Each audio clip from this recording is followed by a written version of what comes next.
இன்று தமிழகம் இந்துத்துவ ஆதிக்க சக்திகளால் சனாதன கூட்டத்தால் பாழ்பட்டு போகுமோ இந்த சமய நல்லிணக்கம் என்று அச்சத்தக்க ஒரு சூழலை உருவாக்க டெல்லி ஏகாதிபத்தியத்தின் அடிவரடிகளாக இங்கே இருக்கக்கூடியவர்கள் ஜாதியின் பெயரால் மோதல், மதத்தின் பெயரால் இரத்தக்களரி கலவரம் என உருவாக்க துடித்துக் கொண்டிருக்கிறார்கள். சங்க காலத்திலே சாதிகள் கிடையாது.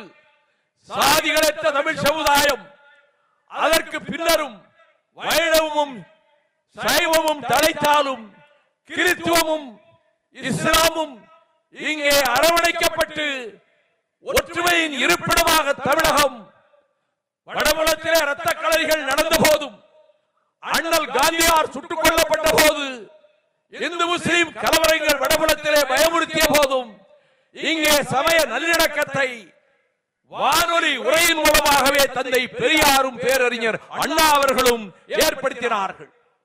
அத்தகைய சமய நல்லிணக்கத்தை யாதும் ஊரே யாவரும் கேளீர் என்ற கோட்பாட்டிற்கொப்ப பிறப்புக்கும் எல்லா உயிர்க்கும் என்ற நேரிகளுக்கு ஏற்க இந்த தமிழகத்தில் மத பூசல்களுக்கு, சமய சண்டைகளுக்கு இடமில்லை என்பதை நிலைநாட்டுவதற்காகவே, அதற்கான விழிப்புணர்வை மக்களிடம் ஏற்படுத்துவதற்காகவே நானும் என்னுடைய தம்பிமார்களும் இந்த நடைபயணத்தை மேற்கொண்டிருக்கிறோம்.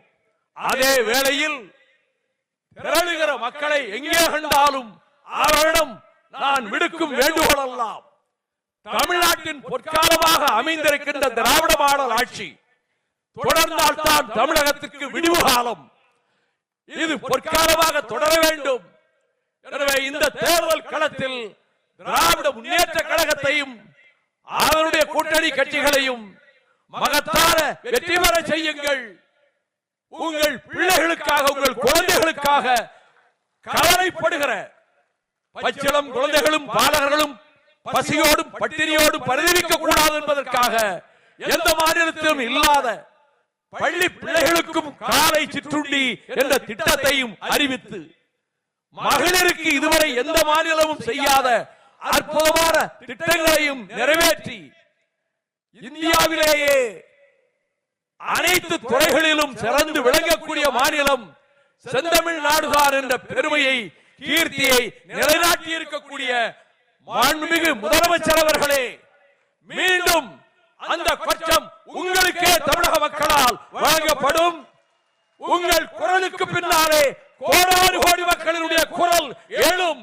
உங்கள் கரங்களுக்கு பின்னாலே கோடானு கோடி கரங்கள் உயர்ந்து நிற்கும்.